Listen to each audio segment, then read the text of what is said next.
할렐루야. 주님의 은혜와 평안이 여러분과 또한 여러분의 가정 가운데 함께 하시기를 기원합니다. 소방대원 중에 오영환 씨가 쓴 어느 소방관의 기도라는 책이 있습니다.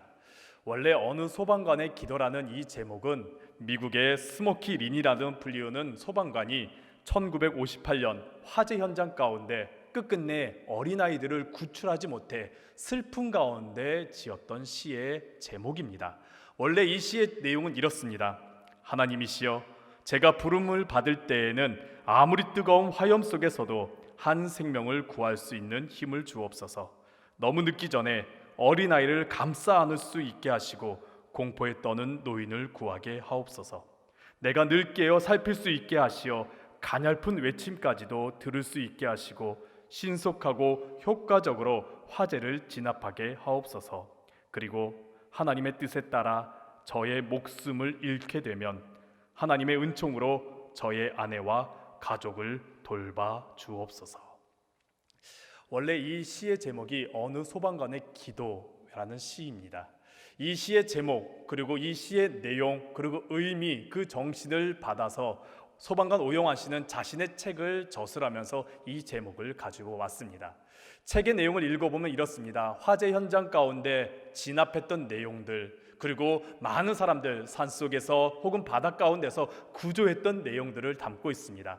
이렇게 좋은 내용들을 담고 있으면서 동시에 한편으로는 화재 진압을 실패했던 내용, 구조하지 못했던 내용, 심지어 자신의 동료가 저 화재 가운데서 목숨을 잃은 내용, 그 참혹한 내용들도 함께 담고 있었습니다. 참 소방관 어려운 일을 하고 있습니다. 참 힘든 일을 하고 있고 생사의 갈림길 가운데 늘 있습니다. 이렇게 힘든 가운데서도 소방관 오영환 씨가 끝까지 자신의 사명을 감당할 수 있었던 이유는 자신이 소방관이 되기 위해서 면접을 봤을 때에 면접관에게 했던 말이 늘 자신의 마음 가운데 남아있었기 때문이라고 말합니다. 그 내용이 이렇습니다. 사람들의 소중한 희망이 차마 감당기 힘든 위험에 처했을 때 가장 먼저 달려가 가까이에서 손을 내밀어주는 사람이 되고 싶습니다. 화재 가운데 있을 때에, 화재 정말 힘든 가운데 있을 때에 정말 누군가 나를 구출해주고 나를 도와달라고 여기고 싶을 때 자신이 가장 먼저 가서 손 내밀고 싶다라는 그 마음이 있기 때문에 지금도 힘든 가운데서도 출동하고 그 사명을 감당한다라고 말합니다. 내가 어려움 가운데 있을 때에, 내가 정말 절망 가운데 있을 때에 누군가 나에게 손을 내밀어주고 나를 붙잡아 주기를 우리는 간절히 바랍니다. 지금과 같이 코로나19 가운데 또한 경제적인 문제나 혹은 자녀의 문제나 여러 가지 힘든 문제들 속에서 누군가가 나에게 손을 내밀어주고 나에게 관심을 가져주고 나에게 사랑을 주면은 우리는 정말 마음이 안심이 됩니다. 그 사랑의 손길, 그 관심, 그 구원의 손길이 누구에게 있습니까? 또 누가 우리에게 지금 주고 계십니까? 바로 예수 그리스도. 예수님께서 지금도 우리에게 그 사랑의 손길을 내밀고 계시고 그 사랑의 손길로 우리를 일으켜 세워주려고 하고 계십니다. 예수님은 우리에게 다가오시는 분이십니다. 내가 두려워할 때에 가까이 다가오셔서 위로해 주시고 나를 구원해 주시는 분이십니다. 내가 아픈 가운데 있을 때, 내가 염려 가운데 있을 때, 어려운 가운데 있을 때 주님께 부르짖어 기도하면 주님께서는 나에게 다가오셔서 힘내라고 말씀하시면서 나를 일으켜 세워주시고 그 구원의 손으로 우리를 다시 세워주십니다. 다시 시작하게 해주십니다. 주님은 우리에게 다가오시는 분이십니다. 반드시 다가오시는 분이십니다. 오늘의 본문의 내용은 예수님께서 물 위를 걸으신 내용을 담고 있습니다. 이 내용은 마태복음에도 있었고 마가복음에도 있고 또 요한복음에도 함께 담겨 있습니다. 마태복음, 마가복음, 요한복음, 이 예수님께서 물 위를 걸으신 사건 바로 이전에 하나의 놀라운 이적이 있는데 그것이 무엇이냐? 바로 오병이어의 이적입니다. 오병이어의 이적의 내용이 무엇입니까? 하나님께서 우리를 돌보고 계신다. 내가 배고플 때에, 내가 힘들 때에 하나님께서 나를 외면하는 것이 아니라 나를 돌보고 계신다라는 그런 메시지가 담겨져 있지요. 그런데 그 당시 오병이어의 이적을 체험했던 많은 군중들이 이런 메시지를 이해하지 못하고 나의 지금의 배고픔을 해결해 줬네? 나의 경제적인 문제를 해결해 줬네? 나의 지금 시급한 문제를 해결해 줬네? 저 사람이 왕이 되어야 돼. 그러면서 예수님을 강제로 왕으로 만들려고 했습니다. 어떻게 보면은 그 당시에 쿠데타가 일어나는 것과 같은 모양새가 나타난 것이지요. 그러자 예수님께서는 황급하게 급히 산으로 올라가셨습니다. 그 자리를 피하셨습니다. 그리고 날이 저물었습니다.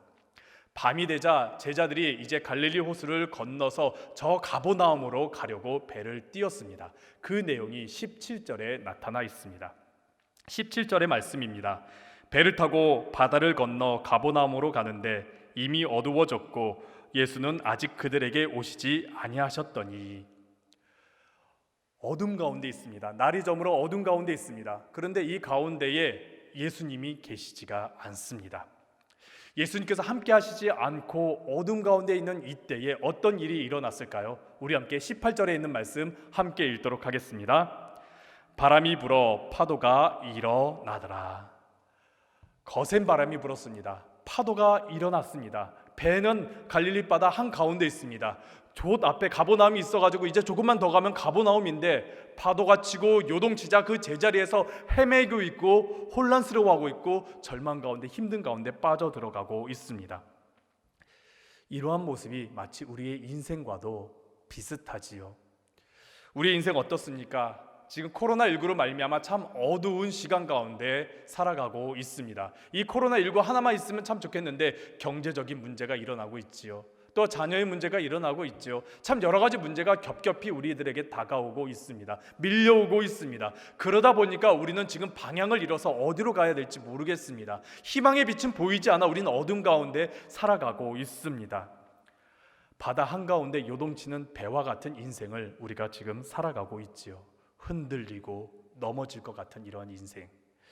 이럴 때에 우리 예수님께서는 어떻게 하셨습니까? 오늘 본문 가운데 예수님께서 어떻게 하셨습니까? 제자들에게 우리의 인생 가운데 다가오셨습니다. 어떻게 다가오셨을까요? 오늘 이것에 대해서 함께 나눠보고자 합니다. 오늘 본문에 있는 내용을 보니까 세 가지의 모습으로 나오는데 첫 번째는 예수님께서 물 위를 건너서 우리에게 다가오셨습니다. 두 번째는 나다, 두려워하지 말라, 그 말씀으로 우리에게 다가오셨습니다. 세 번째는 배 안으로 들어오셔서 우리와 함께 하심으로 다가오셨습니다. 이 세 가지의 내용, 이 세 가지의 다가오시는 예수님의 모습을 오늘 함께 나눠보도록 하겠습니다. 이 말씀으로 내 인생에 가까이 오시는 예수님을 만나시기를 바랍니다. 첫 번째입니다. 물 위를 걸어서 다가오시는 예수님. 우리 함께 19절에 있는 말씀 함께 읽도록 하겠습니다. 제자들이 노를 저어 십여리쯤 가다가 예수께서 바다 위로 걸어 배에 가까이 오심을 보고 두려워하거늘. 미국의 유명한 영성가인 윌리엄 벨이라는 신부님이 계십니다. 가톨릭에서 참 영향력 있는 영성가이며 동시에 기독교 안에서도 인정받고 유명한 영성가이십니다. 이 윌리엄 벨이 신부님이 자신의 저서 하느님께 마음을 모아라는 책에 참된 그리스도인의 신앙과 거짓 그리스도인의 신앙을 비교하고 그 차이점을 알려주었습니다. 그리스도인의 모습이 아니라 신앙의 모습에 대해서 그 차이점을 알려주었습니다. 거짓 그리스도인의 신앙은 이렇다고 말합니다. 두려워하지 마. 하나님을 믿어. 하나님은 내가 두려워하고 있는 일이 너에게 일어나지 않도록 할 거야. 그런데 참된 그리스도인의 신앙은 이렇다고 말합니다. 두려워하지 마. 똑같이 두려워하지 마 말합니다. 하지만 그 뒤에 있는 내용이 다릅니다. 내가 두려워하고 있는 일들이 너에게 일어날 가능성 매우 커. 그러나 그것을 두려워하지 마. 왜냐하면 주님께서 너와 함께 계셔. 우리의 참된 신앙은 문제가 사라지는 것이 아니라 문제 앞에서 주님께서 나와 함께 하신다라는 겁니다. 성경을 보면 많은 위대한 인물들, 믿음의 많은 위대한 인물들, 그 인생들을 바라보면 어떠합니까? 두려움들이, 어려움들이, 문제들이, 그 문제들이 한 번에 사라지는 거예요? 그렇지 않습니다. 늘 그들 곁에 있었습니다. 그들과 함께 했습니다. 아브라함 어떠했습니까? 하나님의 부르심으로 말미암아 그는 그가 누리고 있었던, 현재 지금 누리고 있었던 혜택 다 버렸습니다. 그리고 미래에 보장된 상황도 다 버렸습니다. 그리고서 주님의 말씀을 의지하여 믿음으로 약속의 땅에 갔습니다. 그랬더니 어떤 것이 기다리고 있었습니까? 기근이 기다렸습니다. 그에게 기근이 다가왔습니다. 당시 사회 속의 기근은 매우 두려운 상황입니다. 어려운 상황입니다. 믿음으로 나아갔는데 그런 두려움이 그에게 다가왔지요. 모세와 그리고 이스라엘 민족은 어떠했습니까? 믿음으로 출애굽을 했습니다. 하나님의 놀라운 이적을 봤습니다. 그러면서 출애굽했습니다. 근데 그들 앞에 놓여 있는 게 무엇이었습니까? 홍해가 놓여져 있었습니다. 사도 바울은 예수님의 부르심을 받고 그가 누렸던 유대인의 혜택 그리고 로마인의 그 혜택들을 다 배설물로 여기며 버렸습니다. 그러한다라면 모든 일들이 일사천리로 다 잘 돼야 되겠지요. 그런데 어떠했습니까? 그가 가는 곳곳마다 고난이 있었습니다. 핍박이 있었습니다. 그는 어려움 가운데 살아갔었습니다. 그리스도인이라고 해서 두려움, 어려움 피해가지 않습니다. 우리에게 다가옵니다. 그 어려움들은 여전히 우리에게 다가옵니다. 코로나19 우리가 믿는다고 이것이 지나가던가요? 아닙니다. 여전히 우리 곁에 머물러 있습니다. 우리는 그 두려움들, 어려움들이 피해가고 그 폭풍우들이 사라졌으면 좋겠지만은 여전히 우리 가운데 있습니다. 제자들도 마찬가지였습니다. 예수님께서 오병이어라는 놀라운 이적을 보여주셨고 그들에게 예수님께서 정말 놀라운 분임을 나타내셨음에도 불구하고 그들은 풍랑을 만났습니다. 그리고 그 풍랑 가운데 그들은 두려웠습니다. 근데 그때 예수님께서 어떻게 해주셨습니까? 그 풍랑을 뚫고 그 파도를 뚫고 그들에게 다가오셨습니다. 풍랑을 잠잠케 하신 것이 아닙니다. 풍랑을 멈추게 하신 것이 아닙니다. 그것을 뚫고 예수님께서는 다가오셨습니다.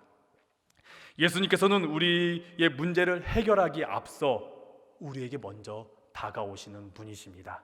그 문제를 해결하기 앞서 우리에게 먼저 다가오시는 분이 우리 주님이십니다. 불덩이 가운데 빠졌을 때 어떠하셨습니까? 다니엘서에 보면은 다니엘의 세 친구가 풀무갈 가운데 빠졌을 때 하나님께서는 그들 곁으로 다가오셨습니다. 주님은 우리에게 먼저 다가오시는 분이십니다. 2001년 9월 11일에 미국 뉴욕에 거대한 테러가 일어났습니다. 세계 무역센터 110층 그 빌딩에 비행기가 부딪히는 그 거대한 테러가 일어나 그 빌딩은 무너졌고 많은 사상자와 부상자들이 나타났습니다. 소방관과 경찰관 등이 구조활동을 나서는 가운데 27시간 만에 마지막으로 구조된 사람이 있습니다. 그 사람의 이름, 그녀는 바로 지넬 거즈만입니다. 그녀는 자신이 구조된 그 이야기를 자신의 책 자네 속의 천사라는 그 책에 나타냈고 또한 기독교 크리스천 잡지인 가이드포스트에도 나타냈으며 많은 신문에도 자신의 구출된 이야기를 나타냈습니다. 그러면서 많은 사람들이 이 사람의 구조된 이야기를 들었습니다. 내용은 이렇습니다. 지넬 거즈만은 세계 무역센터 빌딩 64층에서 그는 일했습니다. 테러가 일어나고서 대피를 해야 돼가지고 계단을 타고서 내려가는데 그만 13층에 내려갔을 때에 건물이 무너지고 말았습니다. 정신을 차려보니까 깜깜했습니다. 그리고 건물 더미 때문에 자신은 움직일 수가 없었습니다. 이제 죽나 보다. 나 이제 죽나 보다. 근데 그런 가운데 떠오른 사람이 한 명 있었습니다. 돌아가신 자신의 어머니. 그 어머니는 늘 자신을 위해 기도했던 분이었습니다. 자신이 좀 교회 좀 갔으면 좋겠다라는 그 마음으로 늘 기도하고 요청하고 함께했던 분이었습니다. 기도하는 어머니, 믿음을 가진 어머니, 그 어머니가 떠오르게 되자 그때서야 지넬은 기도하기 시작했습니다. 하나님 나 좀 살려주세요. 하나님 나 좀 구원해 주세요. 하나님 나 좀 도와주세요. 그렇게 기도하는 가운데 희미한 빛이 저 멀리에서 비춰지더니라. 그렇게 비춰지니까 어떻게 좀 저 빛을 향해 가고 싶은데 건물 더미에 갇혀가지고 움직일 수 없자 그는 다시 기도합니다. 하나님 내게 좀 가까이 와주세요. 내게 좀 가까이 와주세요. 주님 내 곁에 좀 머물러 주세요. 그렇게 기도하며 시간을 보내는 가운데 사람의 소리가 들리기 시작했답니다. 사람의 소리가 들리기 시작해서 지넬은 막 외쳤습니다. 거기 누구예요? 누구예요? 거기 누구 있어요? 누구세요? 막 외쳤습니다. 그러자 저 멀리에서 한 소리가 들렸습니다. 네, 제가 구조대보다 좀 먼저 왔어요. 당신 꼭 구조될 거예요. 감사합니다. 감사합니다. 그런데 당신 이름 뭐세요? 제 이름이요? 제 이름 폴이에요. 그렇게 대화하는 가운데 정말로 그녀는 27시간 만에 마지막으로 구출되었던 것입니다. 그러면서 구출되면서 그녀는 자신에게 희망을 주고 자신에게 정말 말을 걸면서 위로해줬던 그 사람, 그 폴을 찾으면서 외쳤죠. 폴이 어디 있습니까? 폴이 어디 있습니까? 그랬더니 구조대원들이 말합니다. 폴이란 사람 없어요. 그리고 당신을 찾은 것은 저 구조견들이 당신을 먼저 찾은 거예요. 그러면서 지넬 거즈만은 이제 마지막에 이렇게 고백을 합니다. 하나님께서 나의 기도를 들으시고 천사를 보내주셨습니다. 죽음의 문턱에서 하나님께서 나에게 천사를 보내주셔서 위로하시고 격려하시고 힘을 주셔서 27시간 동안 건물 더미 속에서 이기게 하셨습니다. 그리고 구원하여 주셨습니다. 사랑하는 성도 여러분, 하나님께서는 우리의 인생의 어려움 가운데 있을 때에 먼저 우리에게 다가와 주시는 분이십니다. 내가 건물 더미와 같은 그 짐에 억눌려 갖고 어떻게 할 수 없을 때에 하나님께서 먼저 나에게 다가오시는 분이십니다. 풍랑 가운데 내 인생이 요동치고 흔들릴 때에 주님께서는 우리에게 먼저 다가와 주시는 분이십니다. 우리 함께 이사야 43장 2절에 있는 말씀을 함께 읽도록 하겠습니다. 함께 읽겠습니다. 내가 물 가운데로 지날 때에 내가 함께 할 것이라.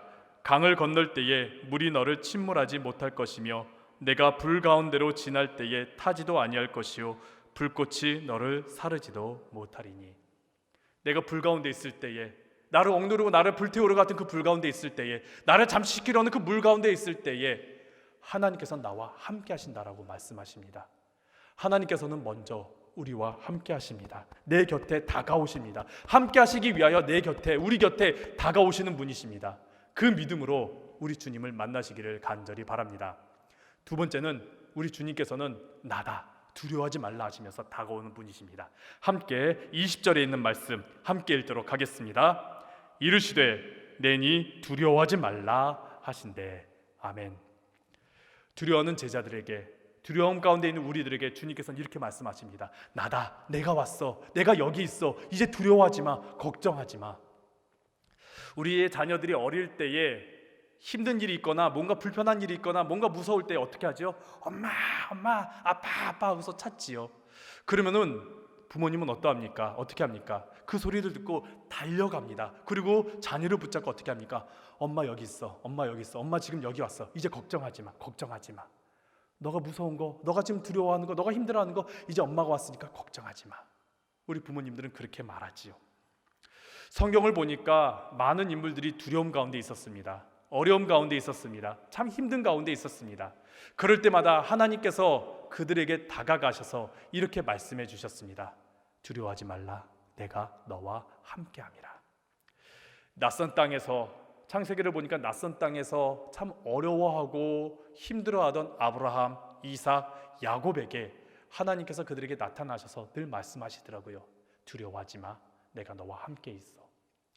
출애굽해서 광야에서 오랜 시간 동안 헤매이고 힘들고 정말 주변에서 자신들을 침략하려는 그 적군들 때문에 두려워하고 있을 때에 하나님께서 모세에게, 이스라엘 백성에게, 여호수아에게 주셨던 말씀이 무엇입니까?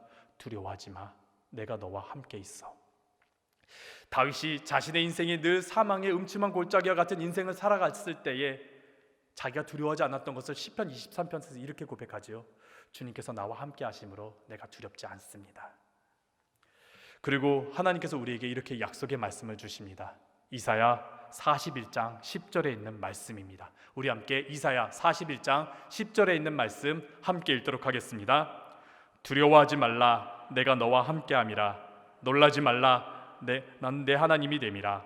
내가 너를 굳세게 하리라. 참으로 너를 도와주리라. 참으로 나의 의로운 오른손으로 너를 붙들리라. 아멘. 하나님께서 이렇게 우리에게 약속의 말씀을 주신 이유가 무엇입니까? 내가 너와 함께 하겠다, 내가 강한 오른팔로 너를 붙들어 주겠다, 내가 너와 늘 동행하겠다라는 이런 약속의 말씀을 주신 이유가 무엇입니까? 하나님은 나를 돌보시는 분이시기 때문입니다. 하나님은 나를 인도하시는 분이시기 때문입니다. 하나님은 나를 사랑하시는 분이시기 때문입니다. 이렇게 나에게 다가오시고 말씀하실 때 우리 안에 있는 이 모든 문제들, 어려움들, 두려움들은 이제 더 이상 나의 몫이 아닙니다. 나와 함께 하시고 나를 인도하시는 하나님께서 해결해 주시고 하나님의 몫이 됩니다. 그렇게 사랑하는 성도 여러분, 오늘의 이 주님의 말씀, 예수님의 말씀을 꼭 기억하시기 바랍니다. 나다, 두려워하지 말라. 내가 어려움 가운데 있을 때 주님께서 우리에게 주시는 말씀입니다. 나다, 내가 지금 여기 있어, 내 옆에 있어, 두려워하지 마. 이 음성을 기억하시고 위로받으시고 힘내시고 다시 일어나시는 여러분들 되시기를 간절히 바랍니다. 세 번째입니다. 우리 주님은 배 안으로, 우리의 인생이라는 배 안으로 들어오셔서 나와 함께 하시며 다가오시는 분이십니다. 21절 함께 읽도록 하겠습니다. 이에 기뻐서 배로 영접하니 배는 곧 그들이 가려던 땅에 이르렀더라. 아멘. 제자들이 예수님을 알아보고 기뻐했습니다. 그리고 예수님께서 배에 들어오시길 바랬습니다. 그동안 풍랑으로 요동치고 흔들렸던 인생과 같은 그 배 안으로 예수님을 모셨습니다. 마태복음과 마가복음을 보면은 이 상황에 예수님께서 배 안으로 들어오셨던 이 상황에 어떤 일이 일어났냐? 파도가 잠잠해졌더라라고 말씀합니다. 근데 요한복음에서는 그 내용이 없습니다. 대신 요한복음에서 있는 내용이 무엇이냐면은 그들이 가려던 땅에 도착했다, 이르렀다라고 말합니다. 기쁜 마음으로 예수님과 함께 그 목적지에 도착했다라고 말합니다. 메리 스티븐슨의 시 모래 위의 발자국이라는 시가 있습니다. 미국인들이 굉장히 좋아하는 시며 우리나라 그리스도인들도 굉장히 좋아하는 시입니다. 모래 위의 발자국, 제가 낭독해 드리도록 하겠습니다. 어느 날 밤 한 사람이 꿈을 꾸었습니다. 주님과 함께 해변을 걷고 있는 꿈이었습니다. 하늘 저편에 자신이 지나온 삶의 모습들이 비춰졌습니다. 한 장면씩 비춰질 때마다 그는 모래 위에 난 두 사람의 발자국을 보았습니다. 하나는 그의 것이었고 다른 하나는 주님의 것이었습니다. 이제 인생의 마지막 장면이 비춰졌을 때 그는 다시 모래 위의 발자국을 돌아보았습니다. 그는 자기가 걸어온 그 길에 한 사람의 발자국만 남겨져 있음을 발견하였습니다. 그때가 바로 그의 인생에서 가장 어렵고 슬픈 시기였다라는 것도 알았습니다. 그 사실이 너무 마음에 걸려 주님께 물어보았습니다. 주님, 제가 주님을 따르기로 결심했을 때 주님께서 항상 나와 함께 동행하시겠다라고 말씀하셨지 않습니까? 그런데 지금 보니 제 삶의 가장 어려운 시기에는 한 사람의 발자국밖에 없더군요. 제가 주님을 가장 필요로 했던 때에 주님께서는 왜 저를 떠나셨는지 이해할 수 없습니다. 이 말에 주님께서 대답해 주셨습니다. 나의 소중하고 귀한 자녀야, 나는 너를 사랑한단다. 나는 결코 너를 떠나거나 버리지 않았단다. 내가 시련과 고통을 당하고 있을 때에 한 사람의 발자국만 보이는 때에 그때 내가 너를 안고 가던 때였단다. 시편 37편 24절에 이런 말씀이 있습니다. 그는 넘어지나 아주 엎드러지지 아니함은 여호와께서 그의 손으로 붙드심이로라. 아멘. 우리는 힘들고 지칠 때가 있습니다. 다 포기하고 싶고 주저앉고 싶고 그냥 이제 나 더 이상 못하겠습니다라고 그냥 주저앉고 싶을 때가 있습니다. 근데 여러분, 되돌아보면 어떻습니까? 우리는 지금 여기까지 왔습니다. 코로나19 굉장히 오래전에 시작됐습니다. 그때만 해도 이거 어떻게 해야 되지? 어떻게 지내야 되지? 과연 이거 끝나긴 할까? 걱정과 두려움과 염려 가운데 있었는데 여기까지 왔습니다. 내가 문제를 만났을 때, 내가 두려움 가운데 있을 때 이거 정말 내가 통과할 수 있을까? 내가 지나갈 수 있을까? 내가 버틸 수 있을까? 근데 우리는 지금 여기까지 왔습니다. 내 힘으로 왔나요? 내 능력으로 왔나요? 그렇지 않지요. 주님께서 나의 손을 붙잡아 주시고 나를 안아주셔서 나를 인도하여 주셔서 우린 여기까지 왔습니다. 주님께서 내 인생 가운데 함께 하셔 주셨기 때문에 우리는 여기까지 왔습니다. 그래서 우리는 믿습니다. 앞으로도 주님께서 나와 함께 하실 것이고 나를 인도하여 주실 것이고 나를 업어서라도 이끌어 주실 것을 우리는 믿습니다. 그래서 우리는 그 목적지까지 갈 것을 우리는 믿습니다. 두려운 마음 가지신 분들, 상한 마음을 가지신 분들, 또한 슬픔 가운데 계신 분들, 주님께서는 우리의 인생 가운데 다가오셔서 나를 구원하여 주시는 분이십니다. 그리고 나에게 다가오셔서 말씀하십니다. 나다. 내가 여기 있다. 내가 이제 왔으니 걱정하지 마. 두려워하지 마. 주님의 그 강하신 팔이, 그 사랑의 팔이 여러분을 구원하여 주십니다. 그 믿음으로, 나와 함께 하신다라는 그 믿음으로, 나에게 다가오신다는 그 믿음으로 다시 일어나시고 다시 시작하시고 또한 이 풍랑을 이겨나가시는 여러분 되시기를 간절히 바랍니다.